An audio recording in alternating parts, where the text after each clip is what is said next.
Ruling that does hold the city of Chicago liable for having the practice of using excessive force against children. And that jury awarded $5.7 million in damages to a Chicago family who says that they accused the police of violating their civil rights in a botched raid of their home back in 2018. Now, Ebony Tate and her family filed a federal lawsuit against the city and the officers involved in that raid, accusing police of breaking down the door of their back of the yards apartment in August of 2018 and pointing guns at Tate's mother, and Tate's 4 children. Now, investigations found officers were in the wrong house and did not properly vet information from a paid informant. And there is video that we have right here of the police response that day. During this 3-week trial, Tate's mother, Cynthia Eason, took the stand, saying that was the most terrifying night of her life and that they have lived with the trauma of that for 8 years. Attorneys for the officers and the city denied misconduct, and they denied that the officers pointed their weapons at the children. Eason says it took 8 years to get justice, and at one point she was ready to give up. Before we get into how she 8 years, y'all. It took 8 years for them to even get any semblance of not even an apology, just a verdict coming down. They even tried to deny that they even pointed weapons at them.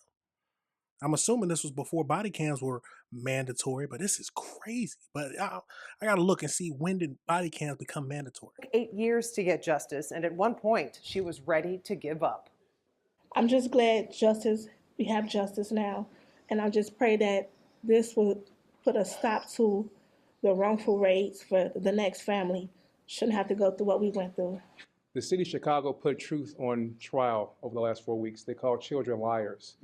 They called this family liars. They paid hundreds of thousands of dollars to private attorneys to call these children and this family liars in federal court. And they bet big and they lost big.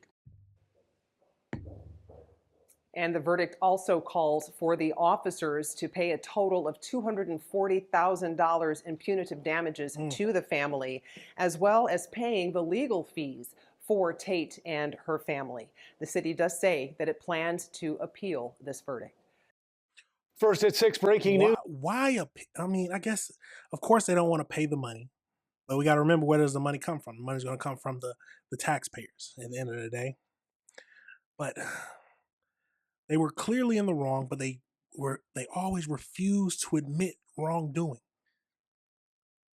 They busted into the wrong house, pointed guns at the wrong family. Then they try to lie and say they never even did it. I wish there was some kind of body cam information, or so we could actually see this breakdown, but obviously there wasn't. I did have a question about, when did body cams become the norm? That was around 2014, so that was before this. But absolutely crazy. Let's get over into this next video and see if they give us any more details. First at 6, breaking news. A jury reached a verdict late this afternoon in a federal civil rights lawsuit involving a botched Chicago police raid on an innocent family. CBS News Chicago investigator Dave Zabini first exposed the case over 7 years ago and joins us now. This was quite a verdict, Dave, against the city and the officers. It certainly was, Erica and Joe. It was a $5.5 million verdict against the city today, and another $240,000 in damages against all the officers involved. This is one of the largest amounts we've ever seen involving a wrong raid case, and the jury even sided with the family on their excessive force claim, agreeing that officers pointed guns at kids. Just glad we have justice now, and I just pray that this will put a stop to the wrongful raids for the next family. Ebony Tate, her 4 children, and their grandmother, Cynthia Eason, were the victims of a wrong raid on their home back in 2018. The family sued the Chicago Police Department and have been waiting for their day in court. They accused officers of pointing guns at everyone inside the home, including children. During the trial, their grandmother testified that officers even made her stand outside in her underwear for a half hour. We were ready to give up. But I just want to say this. I don't know if I'm supposed to, but God is an awesome God. The jury started deliberating yesterday after closing arguments. The family's attorney told jurors to use their power to send a message to the city and hold them accountable for what he described as a widespread pattern of excessive force against children. He said the family was traumatized and has been battling PTSD and other mental health issues ever since the raid. All we did was went in there and told our truth. I believe that the jury was awarding punitive damages against the officers for guns being pointed at these children. And I think the jury is sending a message that kind of behavior is absolutely unacceptable on the part of police officers.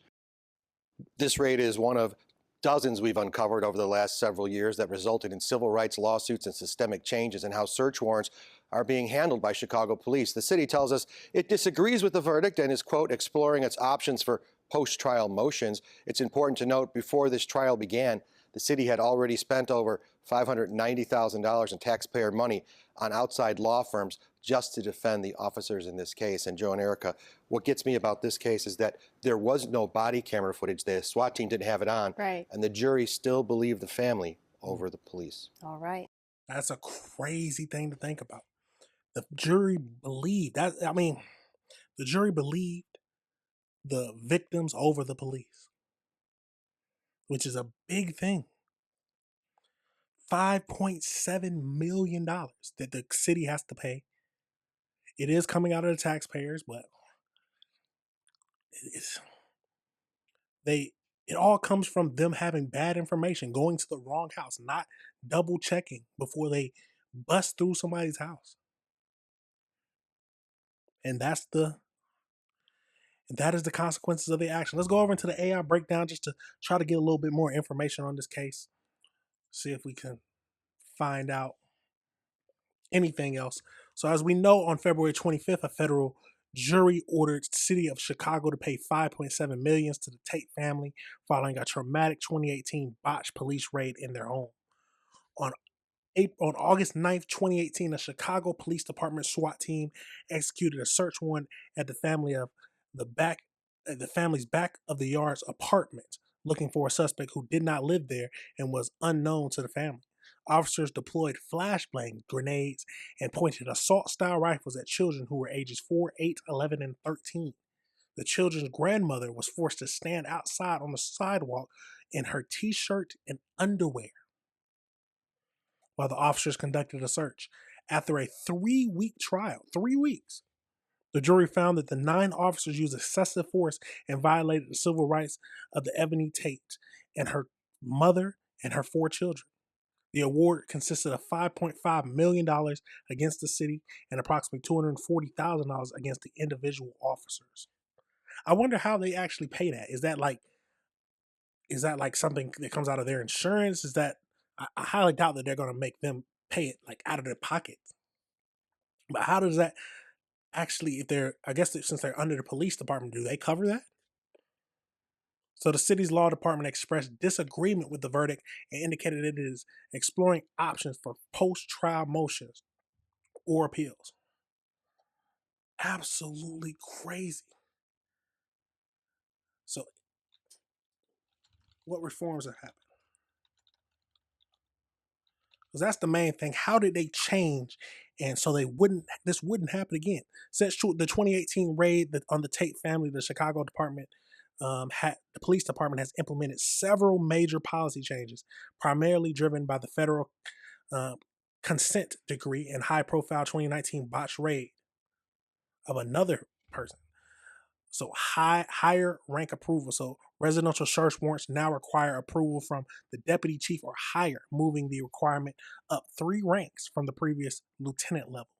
Officers must conduct an independent investigation to verify and corroborate all information, including tips from informants before applying for a warrant to prevent wrong address raids.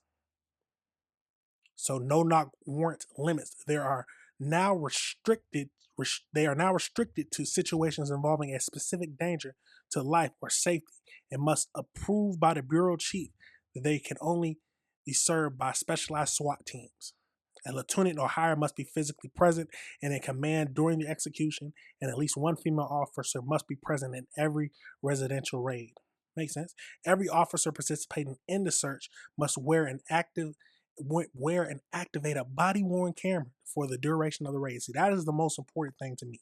They must wear a body cam because that has saved a lot of people, and that also, I think, helps the police as well when they wear body cam footage. If you're a good officer and you do your job, you follow the rules, follow the protocols, having a body cam doesn't help you. It doesn't hurt you. It helps you. It helps you because if someone ends up saying you did do something, you got on body cam footage to dispute anything that they might pin on you.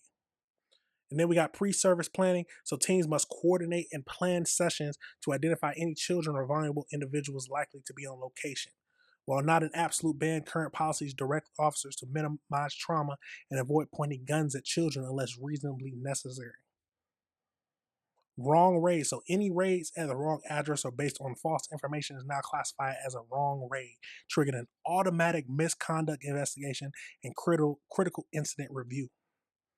And then a pilot program launched in 2023 provides trauma-informed counseling and immediate repairs for property damage caused during the raid.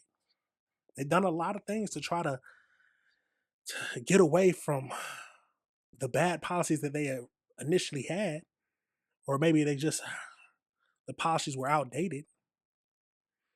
But I am happy that the family did get some kind of feeling of justice, as you can say. And it's crazy to think that we're in a time of days where they would believe the victims over the police. Now, some people might say they might have been lying about it. I wouldn't. I would hope that these people wouldn't lie about it, but that is why body cam footage should have been had. But even if it did, it probably would have proven them innocent. But let me know your thoughts on this situation, y'all. Let me know if you disagree with anything I said. $5.7 million that the taxpayers have to pay because the police effed up. Simple as that. But I guess insurance might handle it. Insurance might handle it. Let me know your thoughts on that situation, and let me know if you disagree with anything I said, y'all.